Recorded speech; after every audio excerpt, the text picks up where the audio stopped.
Joining us now with their insights, former federal prosecutor Adam Kamenstein and host of America Right Now here on Newsmax, Tom Basile. All right, Tom, I'm going to start with you. Your take, what are you hearing? What stands out to you? Well, look, they're going through the process. This morning we heard that the Trump team met with the federal prosecutors at the prosecutor's request. At first, apparently they had turned down the opportunity to meet. They said this is a foregone conclusion, but then they did meet. They presented their their final case to try to stave off an indictment, and we have heard that the grand jury was supposed to meet this afternoon, and that they, presumably would vote on at least some of the counts of what could be a multi-count indictment, and it's a lot of hurry up and wait at this point. Adam, you're a former federal prosecutor. What's going on now? Yeah, from everything I'm hearing, of course, this is all unfolding in real time. Meeting with the prosecutor at this 11th hour, I wouldn't expect that to change the course of what the government's plans were and are. The grand jury, there have been reports that grand jurors were spotted entering the courthouse today. I'm expecting an indictment to be issued. Today? Yeah, I would expect so. Unless Trump's counsel provided Smith's team with something extraordinary, which I think is unlikely at this late stage of the game.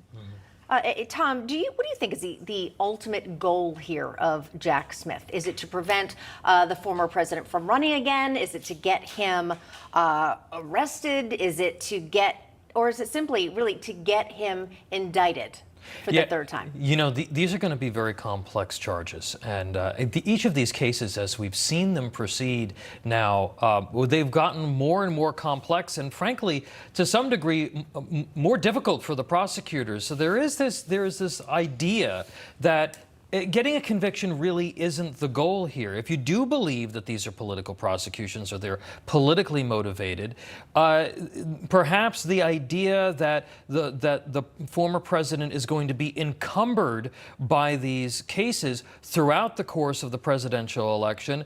But at the same time, as we discussed on this program before, there are a lot of folks on the Democrat side who believe that former President Trump is the best person to run against, that he is actually the weaker of the Republican potential nominees against Joe Biden.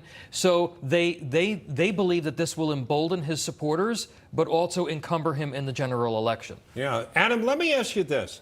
Among the three statutes that have been cited, again, we don't have there are reports out there that there are these three components: conspiracy to defraud the government, obstruction of an official proceeding. Again, this could be different when it actually comes out. But there's another: conspire, injure, oppress, threaten, intimidate any person in the free exercise or enjoyment of any right or privilege secured to him by the Constitution of the laws of the United States.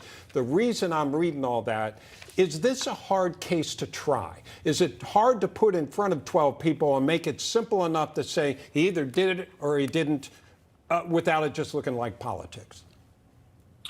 I don't think it's necessarily a hard case to try, but it certainly does have challenges. It's certainly, I think, more in the wheelhouse of the traditional criminal prosecution that the government brings, obviously in different contexts, nothing as exceptional as this. Unlike, if I could, compare it to the documents case, that's more of an outlier in terms of government prosecutions.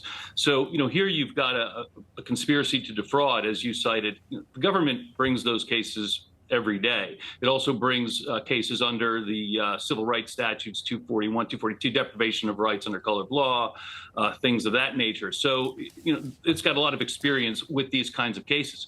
That being said, you have to prove mens rea, which is the mental state of Trump in this case.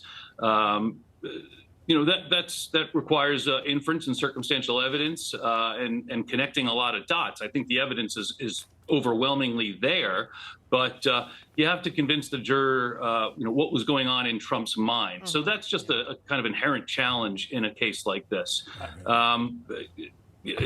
Eminently prosecutable, but right.